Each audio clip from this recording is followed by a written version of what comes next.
Hello, everybody. Finally, we are here. Welcome to the Wednesday how-to video. I hope you all are having a fantastic week so far. So tonight, I want to show you the proper video. I hope you all are having a fantastic. Didn't realize my volume was up on there. So tonight, I want to show you guys the correct procedure for changing a tire. So if you're driving along the road and you feel or here you got a flat tire,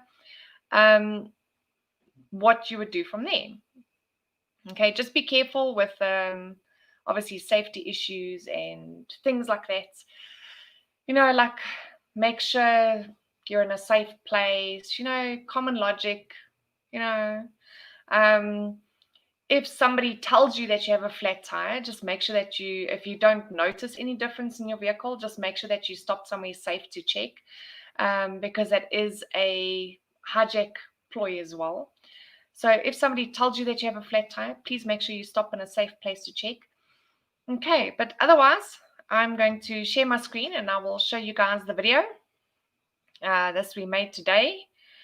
So yeah, here goes nothing. Let's hope I get this right because I haven't done this on StreamYard before. So here goes nothing. Okay. That one? No, that one. There we go. Okay, guys. So this would basically be you driving along the road. Okay, so you're driving along. And as I say, make sure, so if you feel like you've got a flat tire or hear a flat tire, you're always going to make sure that you are on a secure, flat surface. So never stop your car on a hill.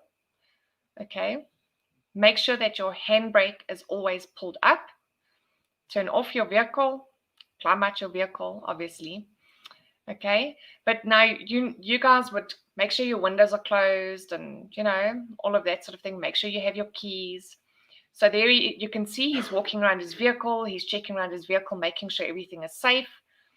Obviously, I don't have a flat tire, so we're pretending that we're changing the tire. Okay, he's going to go check his environment to make sure he's in a safe and secure environment. But obviously, you guys, remember you would lock your car to do so. All right, there he's opening the boot. Okay, so from your boot, you would then grab your triangle. Your triangle is your most important thing. And don't forget, guys, according to South African law, your triangle needs to be 45 meters, okay? 45 meters behind your vehicle. Not 3 meters, not 20 meters. It needs to be 45 meters away behind your vehicle, okay? Other vehicles need to have enough warning that you are stopped on the side of the road so they don't come around a corner or something and go into the back of your vehicle. And if you're standing at the back of your vehicle, even if you're busy changing your tire, you could get seriously injured. Okay, so make sure that your triangle is 45 meters behind your vehicle. Okay, so basically, let's say 45 big steps, if you want to call it that, because one big step is about a meter. All right. Okay, so once you put your triangle down, you're only then going to start taking the tools out of your vehicle. Okay. Now, the reason why, okay, this is also very, very important, guys. You are going to take your tools and your spare wheel out of your car before you jack up the car. Okay, so you don't take your spare wheel out afterwards. The reason being, while your car is jacked up, you don't want to shake your car more than necessary. Okay, because your car's on a small little jack. All right. So just for safety wise, you will remove your spare tire before you jack up your car. Okay, so there you can see the stuff is by the side of the car. There's your jacking point. Okay, so what you need to do once you've got your tools out, you need to find your jacking point. Okay, you can't just jack up your car anywhere underneath the car. You need to, so on the place by the tire that you're replacing, find a sturdy point underneath the vehicle where you will jack up your car. Okay, so there's your jacking point. He's showing you there, and every card will be slightly different. Now, what you're going to do here is you're going to just loosen the bolts a little bit. Okay, you just slightly. Okay, you're not going to loosen them completely. You're just going to loosen them a little bit. Okay, but now the way we actually did it this way, because the way that Becky is showing you here is actually wrong. Okay, so we've gone through it a few times. So now this would be the correct way for ladies. Okay, especially ladies, because if you're doing it that way where you're pulling up, okay, you can, number one, damage your back. Okay, and if you're a woman, you wouldn't be able to actually get that wheel nut off. You won't have the strength. So if you watch what he's going to do now on the next nut, okay? So if you're a woman, sorry, explaining to him was a little bit difficult. So if you're a woman, you would actually put the jack on from this way, the spanner on from this way around. So there you see he's going to actually use his foot to push down the spanner. This way, you will ensure that you are not going to damage your back. And for a woman, it is a lot easier to use your entire body weight than to try and use your hands only. Okay. So there you can see he's loosened the bolts. Now what he's going to do is he's going to put the jack underneath the vehicle, and he's going to put it up just to the point where it's touching the body. Okay, it mustn't be jacking up the vehicle yet, just to touching the body, just for safety reasons. Okay, so you can see he's doing that. So just for safety reasons only. Okay. Now, this is most of these what do they call it? Scissor jacks. They come in 3 pieces, and this is the reason why. You can attach the 2 pieces together, put it onto the jack itself, and it'll actually make like a easier thing to use to be able to jack up the vehicle. So there he's just showing you there how to put the 3 pieces together, just to make it easier to jack up your vehicle. Okay, from there, you're going to make sure that you put something behind the tire. But now what's very, very important, if your car is on a slight decline, in other words, if you're facing down a hill, like a very, very slight hill. So yes, I say make sure you get your car on as flat a surface as possible, but that's not always possible. So if you're on a slight decline facing down, instead of putting the brick behind the wheel, you would put the brick in front of the wheel. Okay, so there again, common logic. If you're on a flat surface, behind the wheel. Okay, all right, so let's carry on from there. From there, okay, from there, you will start jacking up the vehicle. Okay, I didn't film the whole jacking up because it's a bit painstaking. Like, Rika. Okay, so from there, you would jack up the vehicle to the point where you know, oh no, wait, sorry. So you jack it up half first, and you check the security of the jack. Make sure the jack isn't going to fall, okay? So make sure it's secure. Shake it a bit. See if you can move it. If you can't move it, then you know the jack is secure. You need to make sure if you're on a sandy surface or a tar road or anything like that, that jack is 100% secure. You got to make sure of that because that is very, very important, okay? I'm actually got notes here. Okay, so ensure the wheel is completely off the ground. You'll check once the car is actually jacked up completely, you'll see he's actually going to spin the wheel. And that is your best way of telling if it is jacked up enough. If the wheel spins, it means that you have enough space. If it's still touching the ground slightly, it's not going to be enough space. Always remember that your spare, a full inflated tire, is going to take up more space than a flat tire. So you need to make sure that that tire is off the ground completely. You see, he spins the wheel. Okay, now what he's going to do is he's going to remove the wheel nuts. Okay, he's going to take them off completely now. He knows his jack is secure. He knows his area is secure. But guys, while you're busy doing all of this as well, don't focus only on what you're doing. Make sure you're keeping an eye around you. Make sure there is no passengers in the vehicle while you're doing this. Okay, there must be no passengers in your car. Okay, if you have a toddler that you can't leave, there you can see the jack is secure. If you have a toddler that you can't leave running around on the road and you're alone with this toddler, then the toddler can sit in the car, but make sure the toddler is not jumping around in the vehicle, because you don't want to be unnecessarily shaking the car. Okay? Don't lean on the car. And the other very, very important thing is make sure that no part of your body is underneath the vehicle at any time, okay? Because if something had to happen and that car comes down, it will squash you, okay? So make sure that no body part, don't be sitting on the ground, always be crouching, squatting or crouching, okay? There he's got the tire off. Now he's going to pick up the spare tire and he's going to place it on. Now, with a car like mine where it's got wheel nuts, it's a lot easier than a vehicle that's got wheel studs. Okay, wheel studs, it's a lot harder to find where those holes need to be. Okay, so it's going to be a little bit more difficult trying to find the holes and everything, but wheel nuts, it's very, very easy. So now what he's going to do is he's going to put the nuts on just till it feels hand tight, if you want to call it that. Okay, he's not going to tighten them completely, and if you remember, try and put them in a way where you're doing one side, one side, one side, one side. Okay, do them diagonally across from each other. That's just the correct way of doing it. Okay, it's not going to cause anything if you don't. So put opposite bolts on first, 180 degrees from each other. Okay, so now what he's doing there is he's going to tighten what they call pinching the nuts, okay?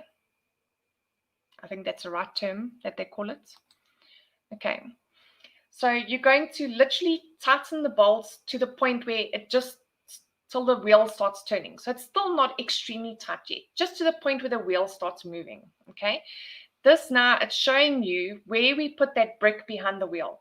So whenever you do pull over, you need to find that brick, rock, or whatever it is that you're going to put behind or in front of the tire.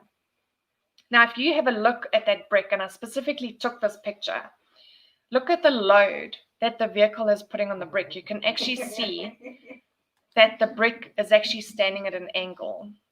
Okay? All right. So you can see the car actually leans on that brick. Okay. Now he's going to jack down the vehicle, but only to the point where the jack, same position as before in the beginning, where it's still touching the car, it's still against the vehicle, but the vehicle is down on the ground. Okay, the reason being, you leave the jack in place so that for any safety reasons, that jack is still there, that car cannot come down. Okay, you have to make sure that is correct. Do not take that jack out until you have tightened those wheel nuts or studs on 100%. Okay, I hope you guys are learning something from this. Okay, so there's always a right and a wrong way to do these things. Okay, so now you see the jack is down, but it is still touching the vehicle. Now he's going to tighten the nuts. Now he's going to tighten them properly. Again, woman, there's two ways you can do it. If you do the one way, you're using more force with your arms and your back, which you don't want to do. For women, you can do it the other way around, and you can actually tighten it with your body weight, with your feet, okay? Which for us women, it's so much easier to use your body weight.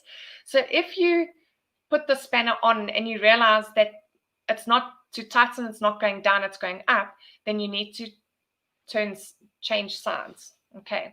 So now that the wheel nuts are 100% tight, he is now going to remove the jack. He's going to take it down completely. Go all the way down, okay? And then what he would do is you would put your wheel in your boot. So you'll see we actually just put my tire back on, because otherwise we would have to do the whole process all over again. So now you would be chucking your wheel in your boot, putting your tools in your boot, okay? This is when you're putting your spare in the boot, make sure that it is tightened in properly, otherwise you might have a rattling, okay? But your actual flat tire, you're just going to basically just put it in your boot. because you need to get out of there as quickly as possible. You don't know what your surroundings are like. There's obviously dangers around you that you don't know are there. So be as quick as possible, okay? And always be checking your surroundings. If you see some very strange looking people walking towards you while you're changing your tire, climb into your car. Okay, I just want to make that point. Climb into your car on the side that is not jacked up. Okay, climb into your car on the side that is not jacked up. Okay, preferably trying not to shake the vehicle because you do not want it to come off the jack. Climb into your car and lock the car until those people have passed you by. Okay, don't just carry on doing with whatever you're doing. We've had lots of bad stories of people being shot with a flat tire or a dead car or whatever. So don't take any chances, guys. Okay. So always remember, do it as quickly as possible. Keep an eye on your surroundings. Okay. And don't shake the car unnecessarily. Yes, the car will have some movement to it, which is not a train smash, but just try and not move the car around more than necessary. Okay, so there you can see he's putting his tools in the boot. You would then lock up your car. Make sure you take your keys out of your boot. Okay. Don't leave your keys in your boot. All right.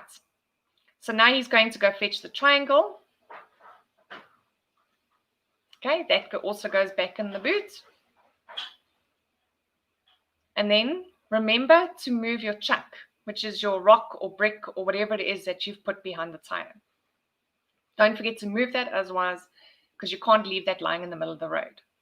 Okay, then you would get in your vehicle.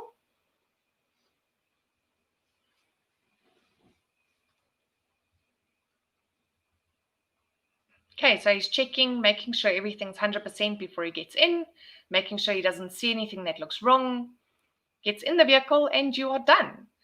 Then what you would do from there, everybody, is you would basically head to the nearest tire garage as quickly as you can.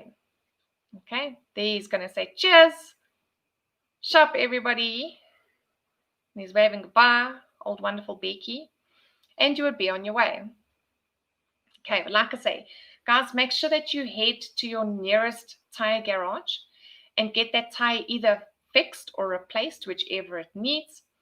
And from there, because the thing is, guys, and the reason why we say that is you don't want to end up on your way to the tire garage and you get a flat tire. Okay, you want to go to the nearest tire garage as quickly as you can. You don't want to leave it for a few days or a week or whatever, because if you get stuck with another flat, you've got a problem. Okay, so always make sure that you have a spare. Okay, so if you get a flat, get that tire fixed or replaced as quickly as possible and have a spare back in your car. Okay, and that's basically it. That's basically it, everybody.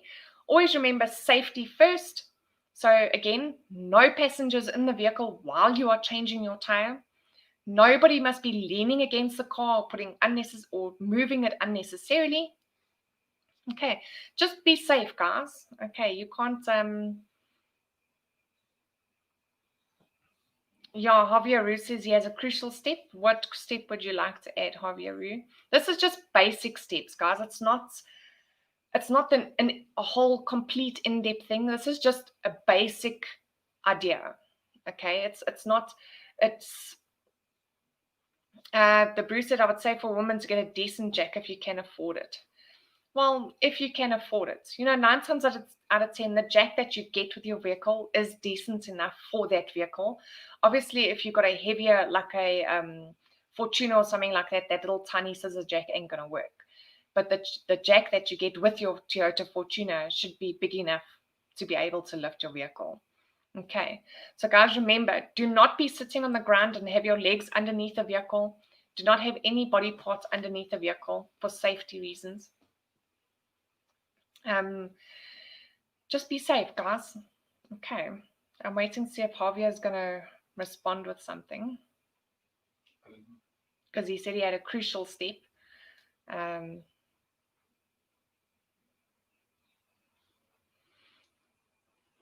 don't get chats.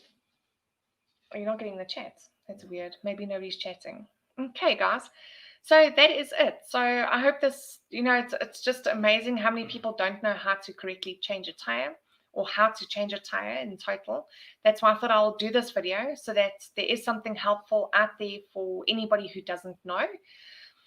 So yeah, that's okay. Javier Reese says anybody who drives gravel roads, they would know. I always have an extra rag in my vehicle. Wipe the surface of the spare on the wheel hub first. Eh? Wipe the surface of the spare on the wheel hub first. Okay, I don't understand what that means. But anyway, guys, this is just a basic video, okay? Another thing is either have gloves in your vehicle or make sure that you have wet wipes. Because once you change that tire, guys, your hands are going to be black, okay? Your hands are going to be filthy. So make sure you either carry a spare little bottle of water in your boots and a rag to wipe your hands on, or wet wipes or something like that to clean your hands. Otherwise, when you climb back in your car, you're going to be putting dirty hand marks everywhere. Okay. So, okay. I think I get what Javier is saying. So basically, those bolts that go through the holes of your tire, to give them a wipe first before you actually put the wheel back on. But there shouldn't be any dirt on there because you've just taken a tire off there. But anyway, okay. So that's it, everybody. Hope you have a fantastic week further, and I will see you on Friday for trivia. Enjoy, stay positive, and keep awesome. Cheers, guys. Bye.